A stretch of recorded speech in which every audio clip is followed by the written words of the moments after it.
Welcome back to Generation Lag, guys. I'm Scott, joined by Rob and Chase. And today we're going to be doing something a little different than our last video. So I wanted to do a topic where there's probably a game that we love and we want to bring our friends into it. So this is an opportunity for you to sort of sell me on it.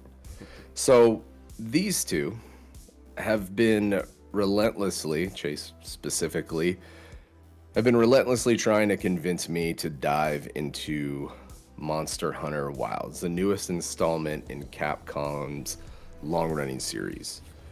For those who don't know me, I've primarily spent my gaming life in WoW. I spent a lot of time in WoW. In addition to that, first-person shooters and story-driven single-player games. Those have been my jam throughout my gaming life. So Monster Hunter, it's always been on my radar as a game that looked interesting to me, but I've just never taken the plunge. So today, Rob and Chase get their chance to make their best pitch to me, and I'll decide if by the end they've convinced me to pull the trigger on this game and give it a shot. I know it's really popular right now. They've sold over 8 million copies, and it's just coming out the gate strong for the most part. There's been a few things that have been a point of contention, but for the most part, it's come out very strong. So from what I've seen of Monster Hunter, it seems to require, number one, a significant time investment just to really understand its systems and how to essentially get into that game loop, let alone master them. And while it has, as I said, it's had some issues, mainly in performance in that realm that's given me a little bit of pause. So I want to start with you, Chase, because you are our resident Monster Hunter veteran that's played quite a few installments. So what would you say to someone like me who is on the fence about jumping in? Ooh, if I had to simplify it in an elevator pitch, big monster, bigger weapons, satisfying loop, period. No, that's it. I'm in. That's it. It really, honestly, I started with World, and I didn't like it. I kind of fell off. I spent I would say probably like 10 hours playing that game. I ended up picking up Rise on a whim, and luckily I had a friend or two that was able to kind of, go with me and kind of guide me, and I fell in love with the game. And hundreds, almost, I would say 1,000+ hours later, I continue to play that game because it's just got its hooks in me, and Wild has done the same. It really has. And I think the biggest thing that I can say, the biggest compliment that I can say in the Monster Hunter universe is that it just has such a simple gameplay loop. Go out, kill or capture monster, come back, make new armor, make new weapons, simple to the point. It's very like ARPG-ish, but you're not finding the great sword. You're making the great sword. You're upgrading those existing weapons, which I just find way more satisfying than finding, the grandfather sword, which, don't get me wrong, when you find the grandfather sword in Diablo, going back, Diablo 2, it's pretty epic. But there's something about this that just taps into this and, psychological aspect of it, more so than an ARPG. So that's my pitch, and we can keep rolling through. But yeah, that is my current background with Monster Hunter. So if people are looking at all three of those that you mentioned, what is really, and just put it succinctly, the main difference between these three? And what's like the newest draw of Wilds installment? Well, I'll say this: World was the start of the mainstream Monster Hunter. World was Capcom's first big foray into Monster Hunter as a PC game, as a PS3 or 4. I think it was 4. So yeah, so that's where World stands. I'm not a big fan of, just because it felt so heavy. What got me to switch over, what clicked for me, was Rise. Rise has such amazing movement with the wire bug system. And if I had to explain the wire bug system, it's basically a hook shot.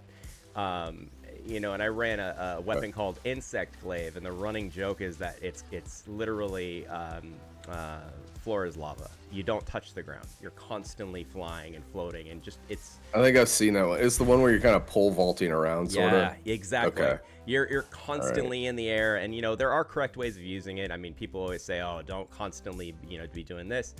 But realistically, it's just so satisfying. And I'm also a big hammer main. I love the hammer, especially for some of the ones. Bonk life. Oh, bonk life all day. But yeah, that's what Rise really hooked me. And then Sunbreak, the DLC, took it to the next level. They made the enemies harder, the monsters harder. They made the missions more streamlined. They really took a lot of the elements that were effective in Rise, and they amplified it. They just made it better in every way. They made a lot of the clunkiness less so. So then Wilds comes in. I'm having a hard time because you can't call it MHW anymore. It's Monster Hunter Wilds. And what they did was they kind of merged the two worlds. Like, I feel like they took what was great about World, which was the heft, the weightiness of the weaponry, and the systems in place, which were a little clunky but kind of confusing, but actually great.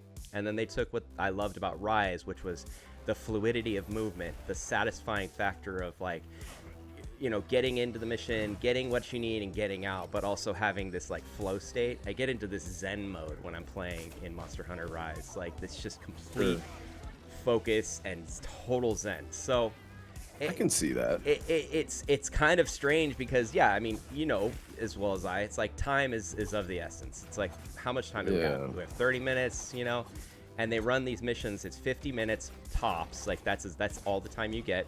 And then you're out, and you get your parts, you get your stuff. So that's the consistency factor throughout all the Monster Hunter. But yeah, I'll tell you this much: Wilds, short and simple, nailed both World and Rise, and brought it all together into one package, in my opinion. That's good. That sounds like what you really wanted to do then as a player. Like, that was the best hybridization that could have come out of this new installment. Absolutely. So basically, beneath all the things that you just said in these systems, the game is essentially like a boss rush game with crafting elements. Yeah. And the intent is to do harder and harder bosses, keep upgrading, and that's essentially the game loop. Yep. Okay, so what about moment to moment gameplay then? I know a lot of us who are like me, who have been eyeing it for a while. We see that we're fighting the bosses, but what would you say makes it satisfying compared to, again, relating it back to my experience, like fighting a raid boss or a well-designed FPS encounter? I feel like I'm taking all of the airtime right here, but I definitely think in terms of the community, yes, there's a community. You get a lot of really great, it's got a high skill ceiling. So you've got you've got just like a raid. You've got your hundreds of players out there, all different skills. Mostly you're hoping that there's going to be healers who are healing. Specific roles are being played to obviously conquer the big boss. In that sense, you're 4 hunters. You're limited to 4. With Wilds, it opened it up to a wider kind of lobby system, which allows you to kind of connect with other users, a little more like open world style. It's not an MMO by any means, but it allows that communication to happen more so than I thought World did. World kind of hubbed you up, and so you start the game, you're already in communication with people, random people, and that's especially when you start it. So in that essence, it does create that community factor right out the gate, and it's like instantaneous. You're already seeing people, you're already interacting through the storyline, and then you're already going right out the gate. Even though there's 20, I'll say about 10 to 15 hours of story initially that you have to get through, you're already interacting with players in this community, in these lobbies. So in that sense, it kind of has that connection. You expect people at your hunter rank to be a certain amount of skill, or you're just trying to help. At higher ranks, you end up going back to help, just as you would a low tier mob or a low tier. So in that way, or a low tier raid, in that way, there's kind of that as well, you know. And then you're Okay. always, and even if you're high, you know, high ranking, going back, you could get the gear, or get, not the gear, but you can get the crafting materials that you need to maybe make something different. Maybe you want to completely shift off and do bow, you know, all of a sudden, like, you know, light bow gun. So you can switch Oh, on yeah. the fly too. Okay. Yeah. I mean, that's That's a whole cool. that's a whole nother conversation. It's like you get 15 weapons out the gate to go. Well, I mean, pick. let's move right into that, Yeah. because you have mentioned the weapons. So, and Rob, I want to get to you. I know when it comes to me on one end of the spectrum and Chase on the other here, you're the guy who has dabbled in it a little bit. You haven't played it to the fullest extent, but you've gotten a taste of it. And I kind of wanted your opinion from that perspective. And if you can tie it into like the weapon variety and just some of the gameplay in general, because that's what's going to sell people. And about the when we talk about MMO and we think typical classes, the classes are the weapon types that you choose, and there's a lot of weapons to choose from. So just highlight a few and just a little bit of your experience. So I've only mostly played Monster Hunter World, which was the first one. I didn't really play Rise or Sunbreak, and then I played a little bit of the beta for Wilds when that came out. When I was playing World, so typically I always start every type of action RPG type of game. I'm always sword and board. This is true. I can attest to every this. single time. Yep. And the way World was, it's a lot slower and plotting than most action RPGs, and so sword and board wasn't working for me. And so then I started, all right, let's try the hammer. All right, it's also slow and plotting, which doesn't work for me. Then I started with the heavy bow gun, which is better. But then I tried the light bow gun. I'm like, oh, this is my jam now. Okay.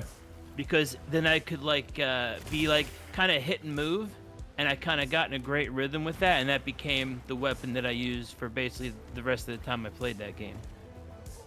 Interesting. Okay. So you can basically play ranged and melee. Oh yeah.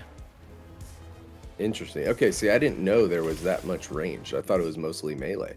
There's at But there least is two. I don't know about Wilds, but in Worlds there was light and heavy bowgun. I think there was something else too. I don't know, Chase. Did you? Yeah. Is there another ranged weapon? It's heavy bowgun, light bowgun. I forget. I'm completely spacing right now. We'll show them on the screen, but there is a variation of straight up. There's an actual bow. So you have the guns, and then you have then you have your actual bow and arrow. You know, and it adds that. Scott, my experience was similar, you know, to Rob's. It was like, okay, I'm gonna try. See, it was where I started with Worlds, since I wanted the big heavy weapon. I was like, oh, I want the cool sword, and it's slow. It didn't feel right. With Rise, I started with dual blades, and then from there That's my jam. I'm a dagger guy. I'm a rogue guy. That's what I want to play. That's where you want to start, because you will feel like a total bad ass. Like it's just fast, it's fluid, it's very it's very, very, very satisfying. And oddly enough, I went to a heavier weapon. I went to the hammer after that, and I really, oh my gosh, the satisfying factor of that was like another level of Rise. You know, because it still had the mobility with the wire bug and all of that. And then now, you know, and then I ended up going insect player. You know, so it's like, to Rob's point, it's like you can dabble. It's like you're not honed in on one. You know, it's like, maybe I'll give that a shot. I don't like it. Yeah.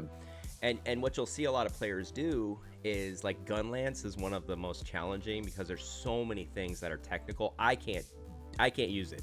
It's I'm terrible at it. The light and heavy bowgun are basically the least skilled weapons that you would use. Yes. Because even with the melee weapons, one of the hard things that you really have to master is basically there's a mechanic where you can grapple hook onto the monster and just start stabbing it and fighting it, but it's a very high Little Dragon's Dogma sprinkled in Yes. there, huh? Okay. I mean, same I same like company, that. so Yeah. Okay. Yep. You know, that's It- cool though it's because high skill to be able to do that though. so really, at the end of the day, what you're saying here is that there is a weapon that's going to speak to everybody. Oh yeah. Yeah. So if you have a specific play style that you're looking for, chances are you're gonna find it. Okay, that's cool, man. It allows you to approach the game in a way that feels organic and natural to you, and that's important. As far as, I don't want to spend too much time on the performance, but some people get really into that. I'm in the realm now where I just expect games these days to have issues. It's just, that seems to be just the landscape that we're traversing. Every game has issues, so I don't want to spend too much time on it. Yeah, it was bad out the gate, but it seems like they're correcting it. There's some workarounds, and overall, this will iron itself out. And right, people complain, rightfully so. I get it, but at the same time, it's like, just get over it, fix it. The game's gonna get good. I know we should get something working out the gate, but that's a whole other topic. So, anyways, if that really bothers you, probably wait a little bit longer. If it doesn't, and you feel like you can work through it, pick it up and give it a shot. But that shouldn't be, I don't think that should be thrown into the, is this game worth getting, when it just has launch performance issues, because that's what we deal with. So I don't want to spend too much time there. If it's a problem, then I would probably just skip the game, but if it works, then I'm going to play it. And it's just, I get it though. I get fun, the criticism. man. I think it's justified. As far as, so I have 4 kids and not a lot of time to play. So time investment these days is a big thing for people like me in my shoes. With games like WoW, I can't play them anymore. It's too much. The desire to play pulls me in too much and just causes me more anxiety than excitement, because I'm like, why am I spending this much time? I shouldn't be doing this. So what I'm trying to say is I don't want a second job. So, and both of you can chime in here. If you were to compare it then for somebody who wants to get into this type of game, would you compare the progression pace in Monster Hunter to other games where it would fall sort of like, can I feel like I'm making meaningful progress in a couple of hours, or does this feel like an endless treadmill? Rob, do you want to take this one? Well, I mean, I only have the experience in World, but the way it is actually kind of close to how Helldivers is, where each mission or monster hunt is what, 40 minutes. Yeah. Then you go back and you could do it 30-40 minutes at a time as your progression. Is that 40 minutes fighting the boss, or is it like getting to the boss? It can No, it's be. fighting. It can be fighting. Oh, Yeah. So some of them are very muy difícil. Yes. Oh yeah. Okay. All right. The boss fights are very long. You're fighting the same monster for like a half an hour. Yeah. And So it's like a not raid just boss. Yeah. Yeah, well, it's not just fighting, because a raid boss doesn't run away and you gotta track it down again. That's Oh, Yeah. that's kind of neat. I like One that. of my biggest problems with World was your character's kind of slow and there was no mounts. So you literally have to like follow the little scent of the monster to try and find where the hell it went. It could have gone to all the way to the other side of the map, and you have to kill it in the time allotted. So if it runs away and you're spending half the time chasing it down, and you don't have a fast way to get there, you're kind of screwed. Okay. All right. So that's an interesting comparison to MMOs. Then I hadn't really thought about Monster Hunter that way, and I guess that's why it's called Hunter, because you're hunting. It is like a raid boss that runs away. Okay. So okay. But then one of this can do is if it's like a fast monster, keep attacking the leg, slows it down. Oh, okay. So it's like actual, sort of like Helldivers. You can do damage to certain parts of them. Yes. Yep. Interesting. Okay, so let me get this straight then. It has gear progression similar to an MMO-ish. We can loosely compare it. It has challenging boss encounters that require preparation skill. I know you have to cook some food to prepare, have your armor set up, but without subscription or constant pressure to keep up with current patches. So, Rob, if you can tell me a little bit about the narrative element, and then what we can expect as far as exploring the world in Wilds. So I've again I've only played the beta of Wilds, but from my experience in World, the story is very character based. These characters are very well defined that you're speaking to, and that sometimes travel with you on the missions and help you along your way. So the story Like is Gemma. yeah, but all of them they all have their very unique personalities, and they kind of drive the story of the game. It's not a huge like lore based story game. It's very, it's enough to keep you engaged, but not enough where you have to like examine everything that's going on to figure out how to advance in the game. Okay.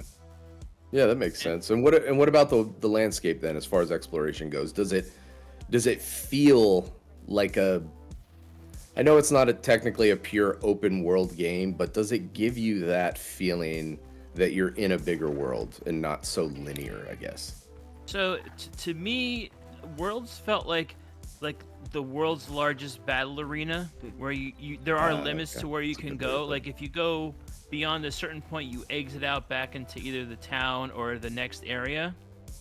But it's very big. Like literally, if a monster flees from you and runs to the other side of the map, you got to really haul your butt to get over there to try and keep fighting it and beat it in time. So it's a huge area, but it's not like what's it called, like a giant open world type of game. Yeah, but you like can Witcher still go or out. something like that. You can go out into the world and gather things. Oh yeah. I like that. Just cruising around on your mount. It's not constant boss chasing. Even though that is the prime focus, you can still go out on your mount and kind of just enjoy the world for a minute while you gather resources. And I like that. I like feeling as though I'm living inside the world, I mean, you guys have made some compelling points here. And after hearing everything, here's where I stand. I think what convinced me the most is the weapon variety and how you can approach monsters. So even if something that I think will draw me in doesn't feel quite right, there's still a lot of options. And the living world is definitely something I want to take into account to where it feels immersive. That is always so important. And just honestly, the fun in knowing that I can team up with friends in small groups to take on these monsters, and it has this huge cinematic feeling about it, like you're really taking down a beast.